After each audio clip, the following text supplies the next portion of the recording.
ஏம்மா இன்னைக்கு பார்த்தீங்கன்னா சாயங்காலத்துக்கு காப்பிக்கு இந்த பணியாரம் தான் இருக்குது. இதை பற்றின ஒரு மத்தியானமே சுட்டு போட்டேன். பிள்ளைகள் வீட்டில் லீவில் இருக்கலாம் அப்படின்னு சொல்லிட்டு மாவை கரைச்சி வச்சுட்டேன். கோதுமை மாவு, அரிசி மாவு, அப்புறம் ஒரே முட்டையை போட்டு கரைச்சி வச்சுட்டேன். நீங்களே சுட்டுக்கோங்கன்னு சொல்லிட்டேன். ஏன்னா உடம்பு முடியல பற்றியெல்லாம், அதனால் நீங்களே சுட்டுக்கோங்கன்னு சொல்லிட்டேன்.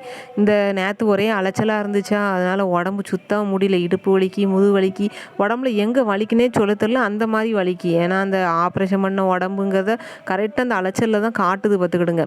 நமக்கு ஒரு நாள் அலைச்சல்னா 2 நாள் அதுக்கு அனுபவிக்க வேண்டியிருக்கு. இன்றைக்கி சரி சோத்தோடு போட்டுடலாம், நைட்டுக்கு ஒன்றும் பார்க்கண்டாம் அப்படின்னு பார்த்தா, எப்போ பார்த்தாலும் சோறு நிறையா இருக்கும். இன்றைக்கி சோறு ரொம்ப கம்மியாக தான் இருந்தது.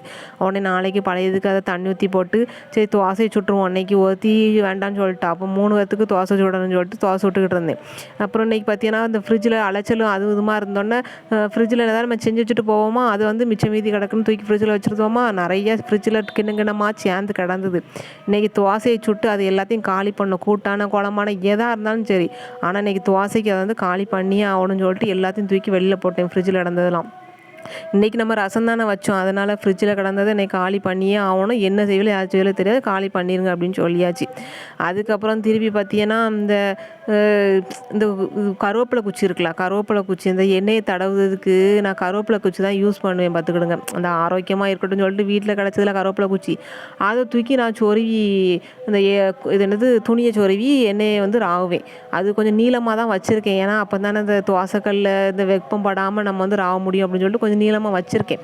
ஆனால் இந்த நார்மலாக இந்த சந்தோஷமாக இருப்போம், நார்மலாக இருப்போம் பார்த்தீங்களா, அப்போல்லாம் அந்த குச்சி வந்து அது பாட்டுக்கு இருக்கும், நமக்கு என்னன்னு இருக்கும். ஆனால் வந்து இன்றைக்கி எனக்கு உடம்பு முடியல, ஒரு பக்கம் முதுகு வலிக்கு, எப்போ சுட்டுட்டு கீழே உட்காருவோன்ட்டு நான் நினச்சிட்டு இருக்கேன். டயர்டாக இருக்குது, எப்போ என்ன செய்வோன்னு தெரியாமல் இருக்கும்போது இந்த குச்சி எப்போ பார்த்தாலும் என்னை இடிக்கி. நான் ஒவ்வொரு தோசை சுடும் போதும் டபக்கு டபக்குன்னு இடிக்கி. என்ன சொல்ல பாருங்க, அந்த குச்சிக்கு தெரியுதா இல்லை நான் தான் அப்படி நினைக்கிறேன், இல்லை எப்போ இடிக்கிறது எனக்கு இடிக்குமா, இல்லை நான் தான் இன்றைக்கி தான் கவனிக்கணும், இல்லை எனக்கு ஒன்றுமே புரியல. உடம்பு முடியலைன்னா எது பார்த்தாலும் நமக்கு கொஞ்சம் பிரச்சனையாகவே இருக்குது.